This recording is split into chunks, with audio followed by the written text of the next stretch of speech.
Hey, my name's Dave and I've wanted to make a YouTube channel about all the stupid stuff I get up to with my Focus for a while.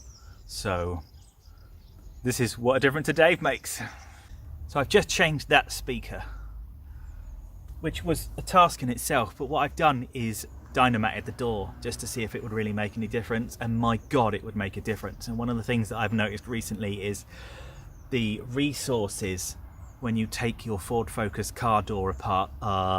There's probably 3 good videos which you can watch to be able to do this stuff. So I've polished it. I've done all sorts of stuff to this thing. I'm going to go through some of the stuff that I do, but today I'm going to show you changing the door speaker on the driver's side of my 65 plate Zetec S. So as painful as this looks, in that corner, push in nice and hard underneath, and you want to pop that out the bottom and then go to the top and pop. Come on, you bugger. That out at the top. This piece needs to come off. Again, there's a hook at the bottom here and you need to save that till last. So you're going to go underneath, take that, pop that up, find where the next bit is so you can feel some pressure, pop that up, keep going, pop that up, pop that up. Then at the end here is a hook. Take the hook out from underneath, ready to rock and roll.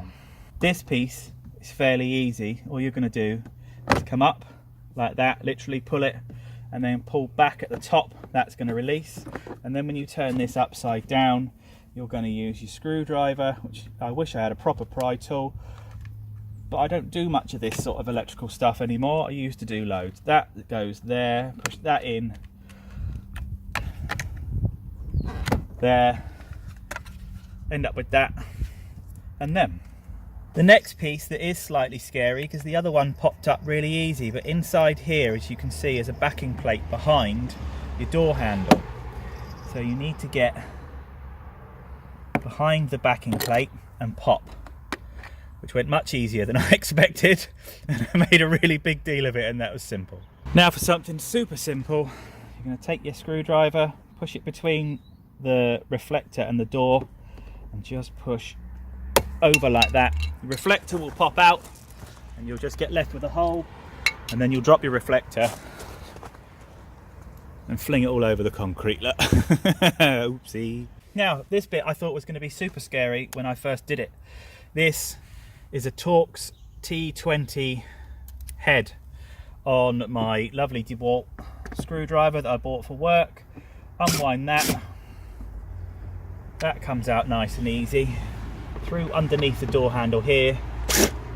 That comes out nice and easy. And then you've got this one up the top here, which will probably take a little bit of the cloth with it. But don't panic, and don't panic if you drop it, because it's there. 3 of those, easily done. Also, the aperture, as well as that, the aperture where we took the reflector off also has one in, like that. As well as that, you've got a tiny one here on the edge, which has already been undone by someone, which is why this corner of the door's been rattling. So that's fixed something, because you never know who's taken your car apart before you.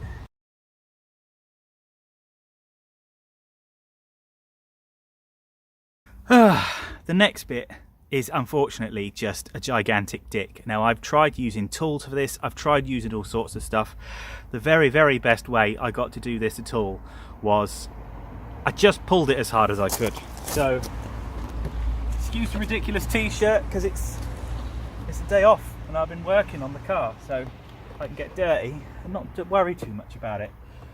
Fingers under this corner, because there is one. If you pull it, you'll be able to see a little divot appear where your dog clip, I believe is the correct term, and you've just got to 1, 2, 3, come on, 1, 2, 3, God blimey, I did tell you. There we go. 1, 2,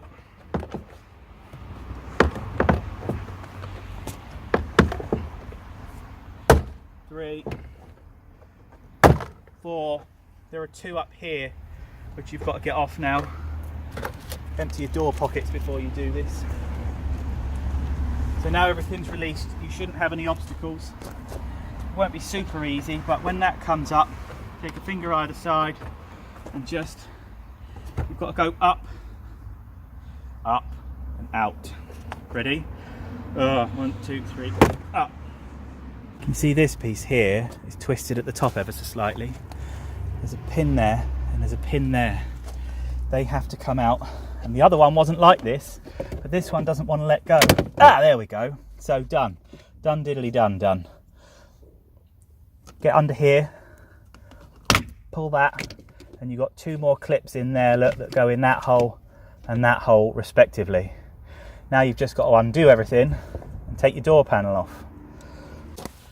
And you pretty much do that by going in here. You've got a lever here, so all you're going to do is pull the lever back like that and lift the door handle closer away, and we're done. And up the top here there's another little switch which is your locking mechanism, so you can anti-hijack the car from the inside. Ta-da! Pretty much done. All that's left now is if you press down on that little lever there, pull that out, your tweeter mechanism will come out.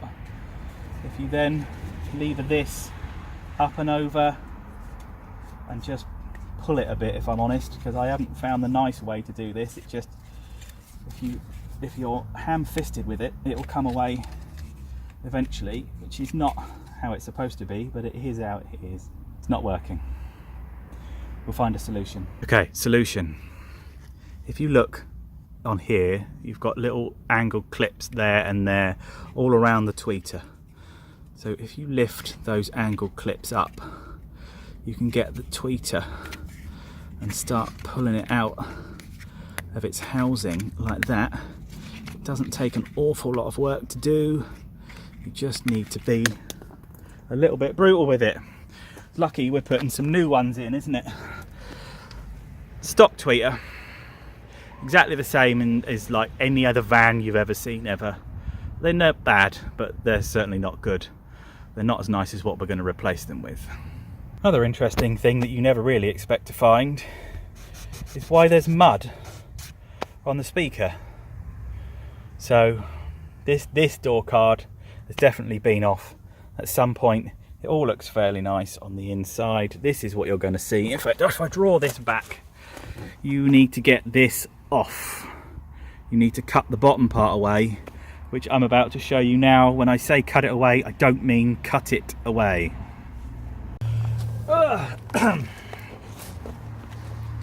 What I do mean is find a place where it's loose-ish, and you will find this line here is where there's a line of butyl rubber.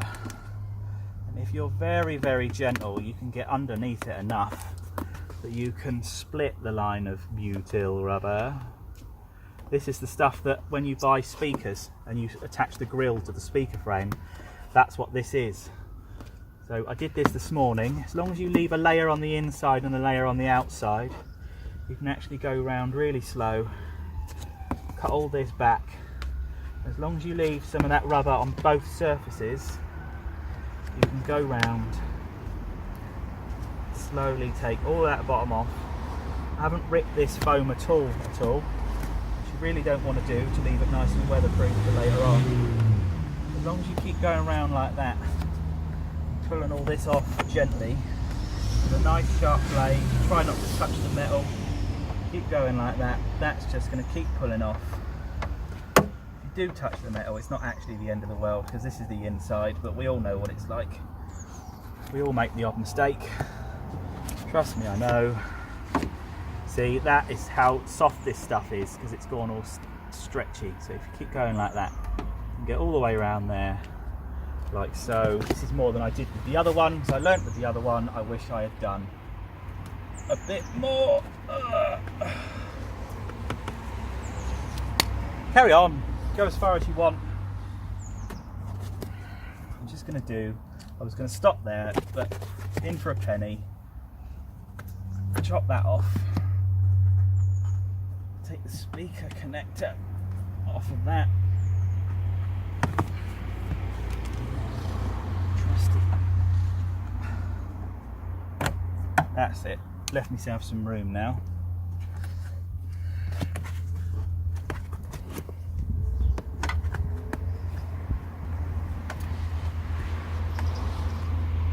Okay, Stanley knife blade away, which is a bugbear of mine because I've chopped myself way too many times.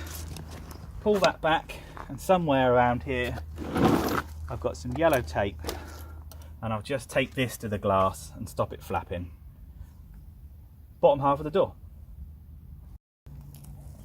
One little thing I only learnt this morning, but you're going to want to remember it. Wherever you put tape, the tape is going to stick to the butyl rubber like shit to a blanket. So be very, very careful where you're sticking it. So bring the bottom sheet up and away. Just keep it out the way, like that. See?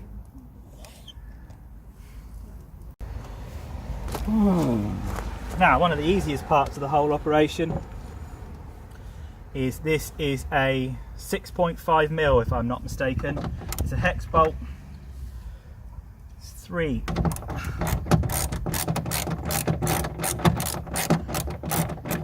I did this with a pair of pliers this morning and had to get the old van round because the door was in a million pieces to get this fitted.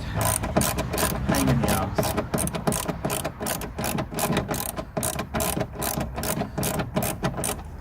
Then when you're nearly there, take the arm off, just use the extension arm so you can still get some oomph on the bolt.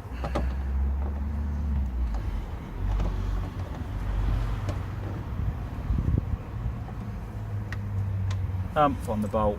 Last one. Ugh.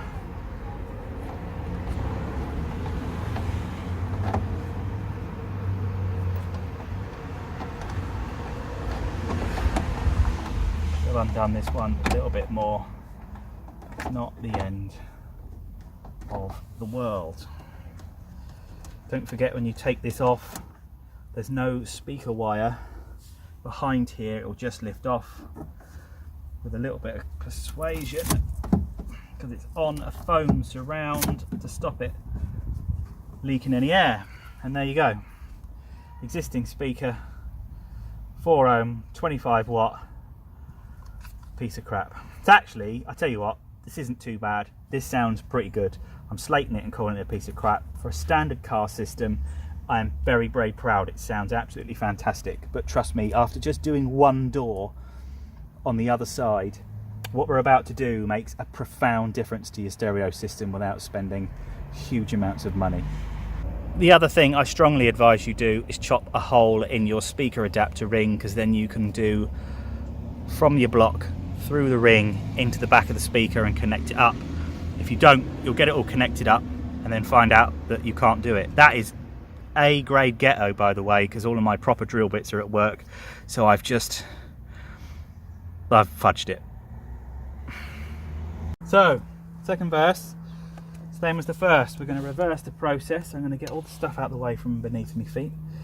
You've got locator pins here, which are going to go in your doors on this one and this one, like that, and tell you where everything's going to go.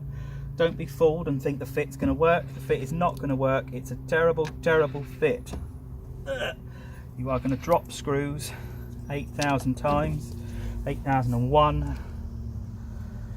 So get that on, get that in, get that through.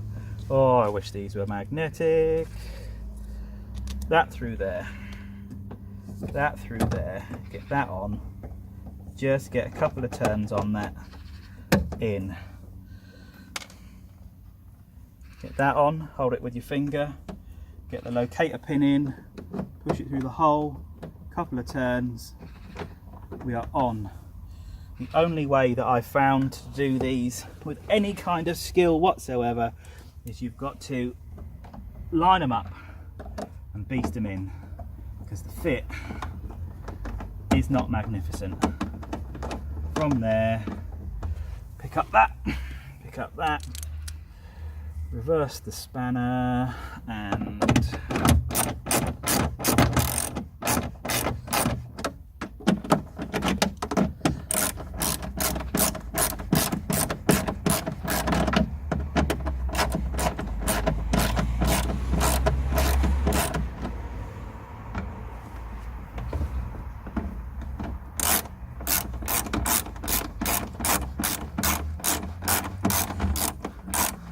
I wish I had one of these to fit my electric screwdriver.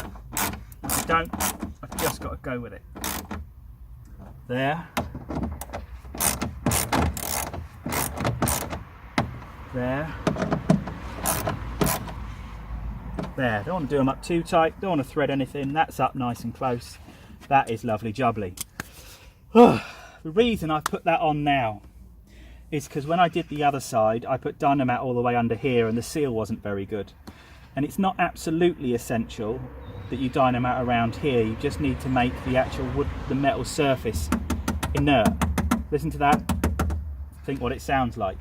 I'm about to go and get my chopping mat and I'm going to chop loads of Dynamat. I'll show you what I'm doing and we'll go from there. So I did say this would happen 100 times. I meant it when I said it. All my stuff off the floor. Be in good habits, Davey boy. Right, so, okay. These bits are turning to be a thorn in my side. I knew they would be a thorn in my side. It's not a surprise. Here they are. Doing it anyway. Now, degreasant. Spray it on. Inside of this is going to be mucky, and if you're going to stick Dynamat to it, get a good quality degreaser. I don't know if this is good quality. It's definitely degreaser. It worked fine when I did it this morning. It ought to work fine now. It's a reasonable day. It ought to dry fairly quickly. But let's just give all the surfaces where we're going to stick this crap to a bit of a clean off. Like that. And the inside bit there. And the inside bit there. All up in there. This is all really clean. I mean, the car's only 3 years old, so it's not going to be that dirty, but as we saw, there was muck that we weren't expecting from earlier, so there obviously has been off before. So there, see, in there, that is mucky, that has got grease all over it. Just cleaning all of that off with Mr. Hot Rod in the background. That's all too often in my street. If I ever catch him, I'm going to fucking murder him. Right, okay, so that should dry in the not too far distant future. There, so clean, dry, lovely, ready to do some work on. Dynamat, good stuff. It's literally a big sheet of butyl rubber with loads of sticky on the back, held together by a foil front. That's all it is. It stops things vibrating.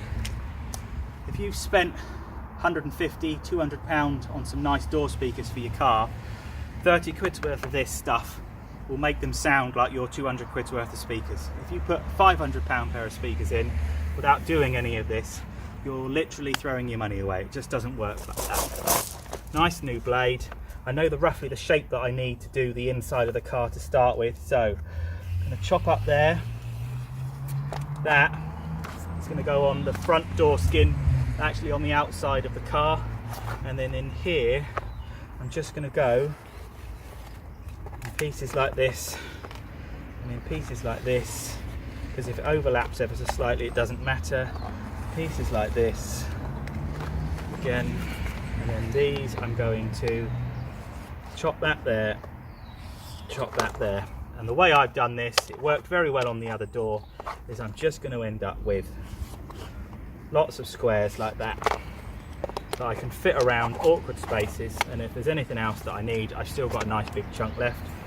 I'll show you what I'm going to do with that.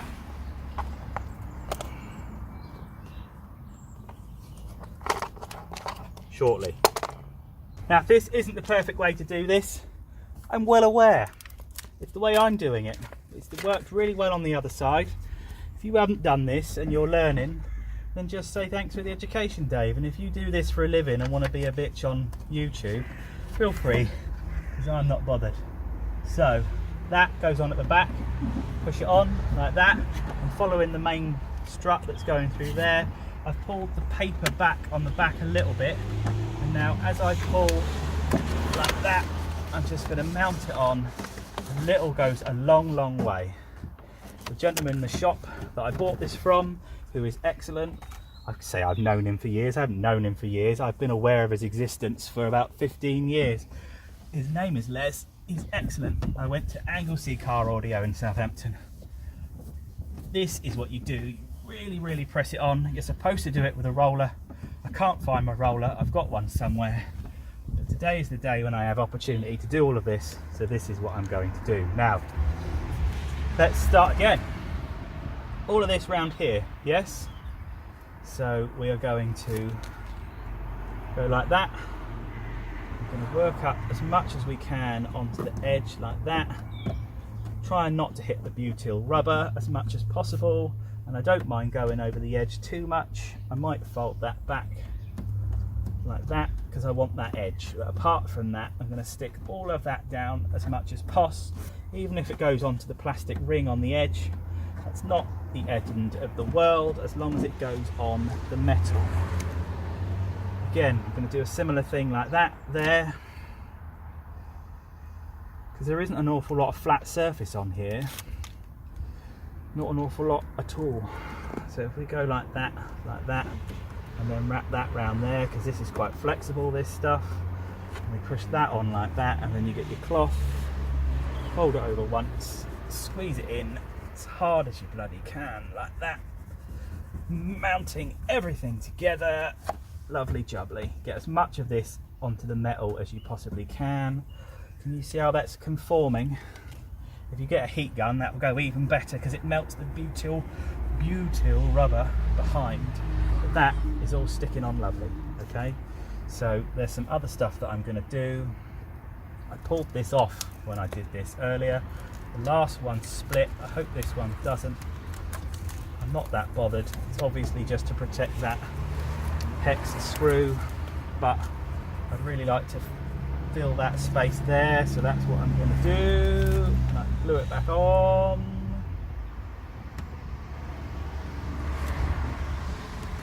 This is really all about just the DIYers, because I love doing this stuff myself. There, like that. Spot on. Spot on.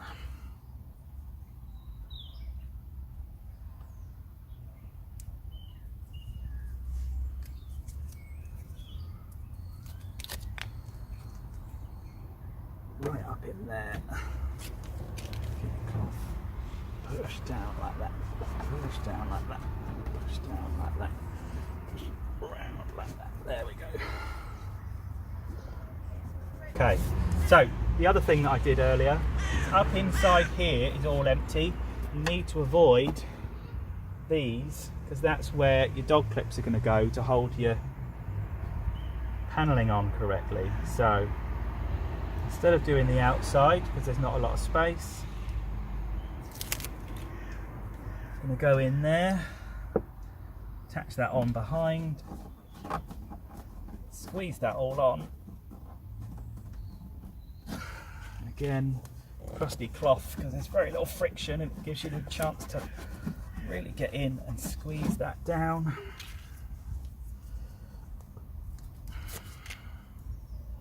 Go in here, don't stick over the hole for the door. And then inside here is a reverse hook where the lip's been pressed out of the steel or the aluminium or whatever it is. Go in there, really stick it on as tough as you can on that bit.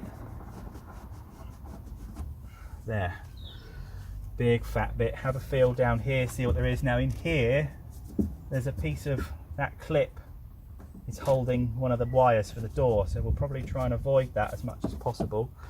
Take a different shape piece.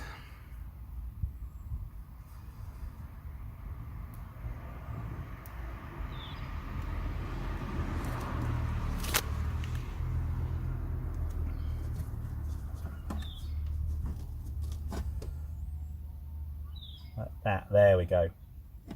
Stick that on in between. Trust me, the other half of this is sticking out through here. So the Dynamat's gone down over that. I'm gonna hook it right inside that lip. Stop that from knocking.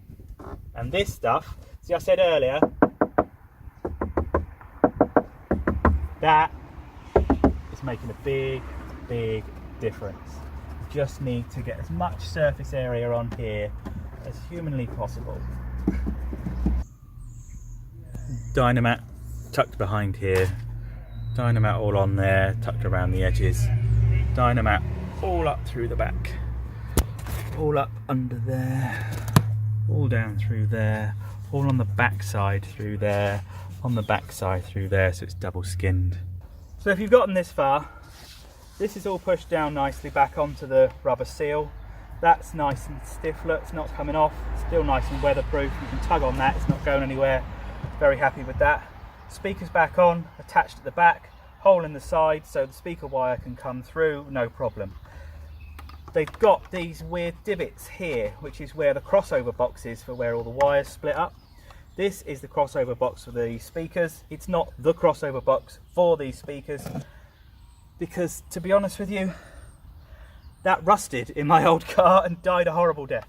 But to match this piece here, there is a big swoop that comes out with loads of space behind this bit.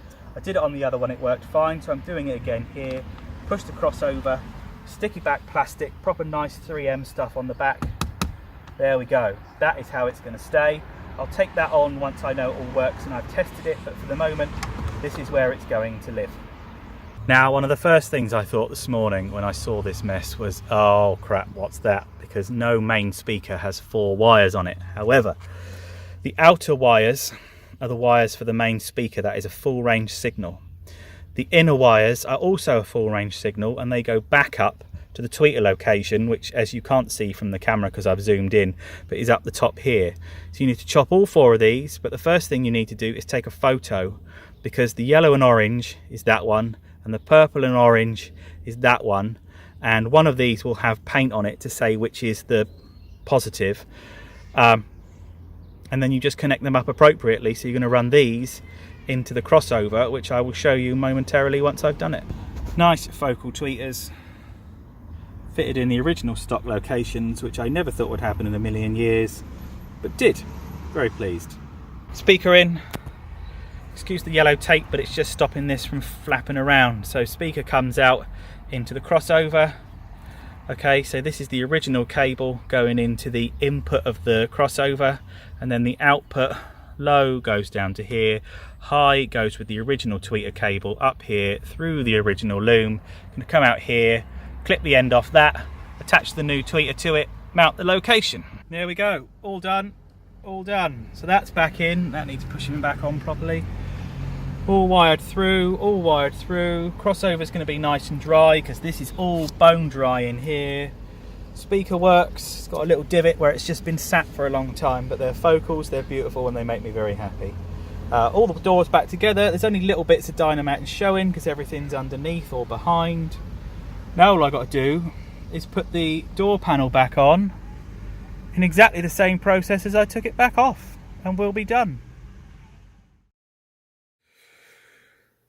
So let's talk about whether all this crap actually makes any difference. Because when I put the new speakers in, I was a little worried that the amount of work that it was going to take to fit them wasn't going to offset the amount of difference it makes to the sound of the car. Now, let's start with the Dynamat first. The Dynamat was fairly easy to do. In comparison to taking the door apart to do the Dynamat, it was a real piece of piss. It was super easy. You get 18 by 32 sheet. It's going to cost you £30. It was proper doddle. I did both doors with one sheet. You could stick more on if you want, but only if you're really, really, really, really super into it. But realistically, it wasn't that difficult. The Dynamat makes a huge difference by just shutting down the inert vibration of the door. Everything has a resonant frequency. If I just excuse all the mess in the background, but I'll show you where I'm coming from. Okay, little studio setup. Okay, so I have learned about all of this sort of stuff a while ago, and the Dynamat makes a big difference because by stopping the door vibrating, everything works via vibration. If you make sound, sound comes from air pressure, and air pressure comes from making a speaker go up and down. And every time the speaker goes up and down, the door is going to be doing the opposite, because for every action there is an equal and opposite reaction. And the more you turn it up, the more the panel starts to do that, which is where your vibrations start to come from. And by putting loads of really heavy Dynamat on there, the more you can stop the back panel going in and out, the more the front speaker can go nuts. The Dynamat makes a big difference. I used to have a beautiful Vauxhall Nova with a pair of subs in the boot and 1,000 watts on them, and it made me very, very happy. And I had the whole boot, the floor, the sides, everything Dynamated. 2 sheets. Cost me a fortune. Not sure if it was ever really worth it, but I had a whale of a time doing the experience of doing it. It's difficult to know what makes more difference, the Dynamat or the speakers. But I'm going to tell you what I think of both of them, because most of it's going to be the speakers and some of it's going to be the Dynamat. It makes a big difference. Absolutely massive difference. I've put on forums a couple of times, have you upgraded the speakers in your car? Was it difficult to do? And was it worth it? And I've had an awful lot of people just sit there go, yep. Brilliant. Thank you very much. That tells me everything I need to know. And because I am musically minded, I thought I'd have a go at actually telling people what the difference was rather than just yep. Because I'm only working off the same amplifier. We're not chucking any more amplification in, so they're not going to get louder. But what I did notice is that the frequencies that I could hear much better. You're not going to be hearing 50 hertz down. You're only just going to be hearing 60 hertz down on these things, just because of the way speakers work. And they're a 6-inch speaker. You're probably going to be whacking some 50 through there, but that's probably about as deep as you're going to be going. However, the hum at the bottom of dance tracks, where the kick beats the bass and you get that lovely, like you stood outside a nightclub and you can just hear the bass going, that isn't louder, but it's a lot more prominent and it's a lot more easy to make out. The other thing that I found was most important for me is that the tweeters were much better. The one thing about the stock Ford sound system, even if it's the nicest speakers, not the really, really shit paper cone ones, but the ones that are just one model up before you get the Sony stuff in there, is it is a full range driver. And then I showed you the 2 wires go in and then the 2 wires go out.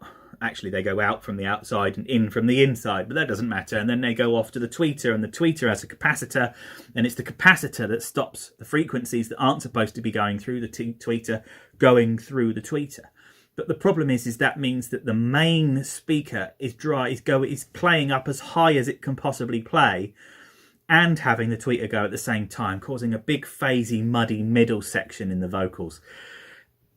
It sounded much, much nicer in my Fiesta. In the Focus, it's nowhere near as nice.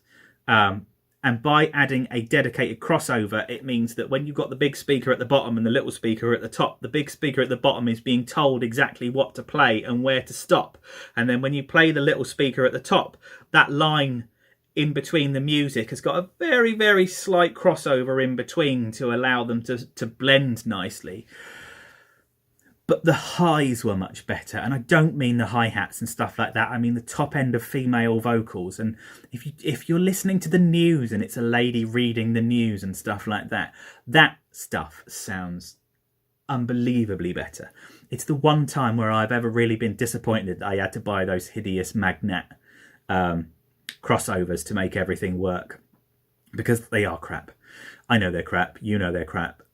But given that the old ones rusted out, and to buy a replacement set of those speakers is like £190, buying a cheap set for 20 quid from the local car stereo shop because they just had an old set of crossovers in there absolutely did me exactly what I wanted. Now, I'm very tempted one day. Don't tell the missus. I'd quite like to mount the ones that I've got in the back and put some really, really nice ones in the front. Probably some brand new Focals, because they just sound fantastic. They don't sound dance music-y. They don't have that brass at the top, but they have a really musical kind of nice laid back feel to them. So I've listened to lots of Slipknot. I've listened to lots of like hardcore, like rave hardcore, just that sort of stuff. I've listened to lots of dance and music. I've listened to tons of radio. Everything sounds better. Everything sounds better. And I don't mean the bass and I don't mean the volume. I mean the fidelity of what I'm listening to sounds an awful lot better. But fitting better quality aftermarket tweeters into the stock locations is just so much better than the original Ford sound system.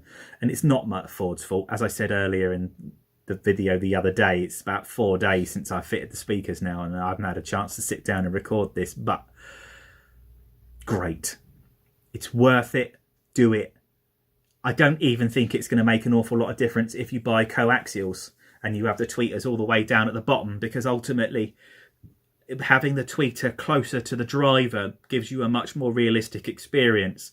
The distance between the driver and the tweeter shouldn't be more than 8 inches, and it's about 14 inches, I'm guessing. So there is going to be a bit of a false segregation between the low end and the top. But if you don't understand what I'm saying, then this is exactly for you, frankly, because it just sounds good. It just sounds really good, and it was really easy to do. I mean, if you want to go and buy some nice speakers, I bought the Focals a long time ago because I believe in quality, not quantity. I'm sure you are going to be able to buy louder speakers. If you go and buy some Alpines, if you go and buy some Pioneers, if you go and buy something like that, you'll be able to get something that goes louder for the same amount of balls. But I don't believe they will sound as nice. I think they will sound like a cheap pair of 6x9s, and none of us are really going for a cheap pair of 6x9s, especially in a car as well put together as a 3.5 Focus, which is such a beautiful car. I love it.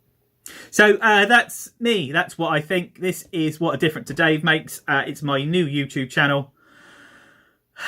And I'm just going to struggle through and do awkward stuff on the internet because there's loads of stuff with sort of some quite poor reference, if I'm honest. And it doesn't matter how articulate you are. You just need to see pretty pictures of how things come apart so you can put them back together again later on.